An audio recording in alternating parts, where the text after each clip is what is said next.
मुलांना विकत आणलेल्या वस्तू जास्त आवडतात आणि ते सारखे तेच हवे असा हट्ट देखील करतात.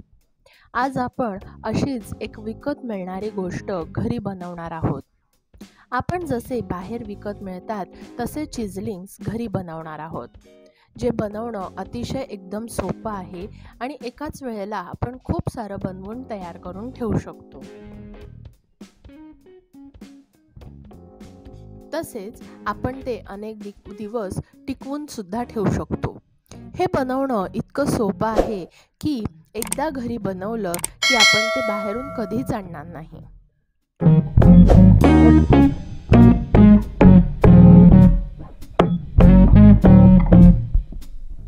पुढे जाण्याच्या आधी तुम्ही आपल्या चॅनल मसालेदार कॅफे बाय पायलला अजून सबस्क्राईब केलं नसेल तर नक्की सबस्क्राईब करा. मित्रमैत्रिणी, नातेवाईक यांच्याबरोबर शेअर करा आणि कमेंटमध्ये मला नक्की लिहून सांगा की तुम्हाला आपले व्हिडिओज कसे वाटतात ते. चला तर मग वेळ न घालवता सुरू करूया आजचा व्हिडिओ.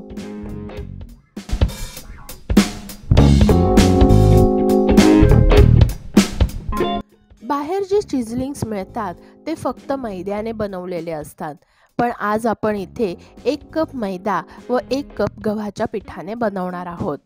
आपल्याला हवे तर आपण फक्त मैदा किंवा फक्त गव्हाच्या पिठाने देखील बनवू शकतो. फक्त गव्हाच्या पिठाच्या चिजलिंग्स बनवल्या तर त्याला बाहेरच्या सारखी चव येणार नाही. म्हणून आपण इथे अर्धा कप मैदा व अर्धा कप गव्हाचं पीठ वापरणार आहोत. त्यामुळे हे हेल्दी देखील होतील आणि चविष्ट सुद्धा. मैदा व गव्हाचं पीठ घेऊन झाल्यावर साधारण 2 टेबलस्पून बटर आपण इथे घेणार आहोत. बटर हे थंडच असावं, म्हणजे फ्रीजमधलंच. मग साधारण अर्धा चमचा मीठ घालावं. त्यानंतर यात आपण चीज क्यूब्स किसून घालणार आहोत. इथे मी साधारण 4 चीज क्यूब्स घेतलेले आहेत, पण ह्यासुद्धा थंडच असाव्यात. इथे बाकी कुठल्याही इतर चीजचा वापर करू नये आणि या चीज क्यूब्स आपण आपल्या आवडीनुसार कमी जास्त सुद्धा करू शकतो. पण मला असं वाटतं की 4 चीज क्यूब्स ह्या इनफ होत्या, कारण खाताना देखील छान चीजचा स्वाद येत होता आणि तळताना घरभर चीजचा घमघमाट देखील सुटला होता. इतके छान होतात हे. त्यानंतर आपण इथे अर्धा चमचा खायचा सोडा घालायचा आहे. हे ऑप्शनल आहे, पण जर घातलं तर आपले चिजलिंग्स चांगले फुगतात आणि जास्त क्रिस्पी सुद्धा होतात. त्यानंतर आपण हे सारं पीठ कोरडंच एकत्र करणार आहोत आणि हे सारं एकत्रित झालं की जशी आपण पुरीसाठी घट्ट कणिक मळतो तशी कणिक आपण मळून घेणार आहोत, पण ती दुधाबरोबर मळायची आहे. येस, इथे आपण कुठेही कणिक मळताना पाणी वापरणार नाही आहोत, तर फक्त दुधाचा वापर इथे करणार आहोत.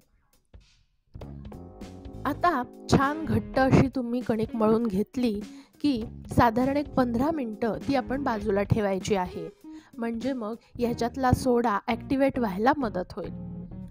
त्यानंतर या कणकेचे मध्यम असे गोळे तयार करून याची मोठी पोळी लाटून घ्यायची आहे आणि जसे आपण शंकरपाळे बनवतो तसेच शंकरपाळे बनवून घ्यायचे, पण शंकरपाळ्यापेक्षा थोड्या छोट्या आकाराचे बनवायचे आहेत. कारण जे बाहेर चिजलिंग्स मिळतात ते खूपच छोट्या आकाराचे असतात. तसाच आकार देखील आपण इथे द्यायचा प्रयत्न करायचा आहे. खरं तर आपण आपल्याला हव्या त्या आकारामध्ये हे बनवू शकतो. त्याचप्रमाणे जसं आपण शंकरपाळे कापण्यासाठी वेगळं कटर वापरतो ते सुद्धा आपण इथे वापरू शकतो. मी इथे पिझ्झा कटरचा वापर केलेला आहे, पण आपण सुरीने किंवा वेगळ्या कटरने सुद्धा हे कट करू शकतो. आपण हे चिजलिंग्स 3 ते 4 महिने बनवून ठेवू शकतो. त्यामुळे जर आपली मुलं बाहेरगावी राहत असतील तर त्यांना सुद्धा आपण हे बनवून देऊ शकतो. त्याचप्रमाणे बाहेरच्या पेक्षा अतिशय स्वस्तामध्ये हे बनवून तयार होतात. आता आपण इथे तेल तापवायला ठेवलेलं आहे. पहिले तेल अगदी छान असं कडकडीत गरम करून घ्यायचं आहे आणि मग त्याच्यामध्ये आपण चिजलिंग्स सोडायचे आहेत. एकदा का तेलामध्ये चिजलिंग्स सोडले की गॅस बारीक करायचा आहे. आपण याच्यामध्ये खायचा सोडा घातल्याने हे अतिशय छान फुलतात आणि आपल्याला ते फुलेपर्यंत छान असे तळून घ्यायचे आहेत, जोपर्यंत याला गोल्डन कलर येत नाही. उलट पालट करत हे छान तळून घ्यायचे आहेत. बाहेर जे चिजलिंग्स मिळतात ते एकदम पांढरे असतात, पण आपण इथे गव्हाचं पीठ देखील वापरत आहोत, त्यामुळे आपण ते छान गोल्डन होईपर्यंत तळून घेणार आहोत. तसे तर आपला चॉईस आहे की आपल्याला हव्या त्या रंगामध्ये आपण तळून घ्यायचे आहेत.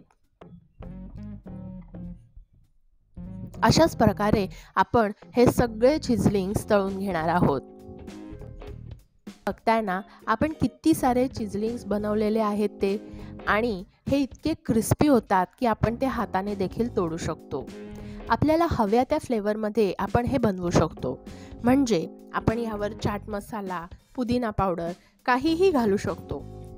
फक्त त्यावेळी हे चिजलिंग्स गरम असले पाहिजेत, किंवा आपण त्याच्यावर पातळ बटर घालून मग एखादा मसाला ह्याच्यावर घालून सगळं मिक्स केलं की ते सगळीकडे नीट लागतं.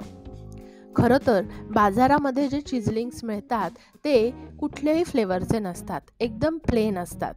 त्यामुळे आपण सुद्धा इथे प्लेनच बनवलेले आहेत.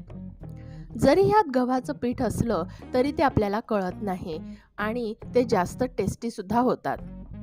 तर असे हे चिजलिंग्स तुम्ही घरी सुद्धा नक्की करून बघा आणि कमेंटमध्ये मला नक्की सांगा की तुम्हाला आपला आजचा व्हिडिओ कसा वाटला ते. तसंच तुम्ही अजून आपला चॅनल मसालेदार कॅफे बाय पायलला अजून सबस्क्राईब केलं नसेल तर नक्की सबस्क्राईब करा.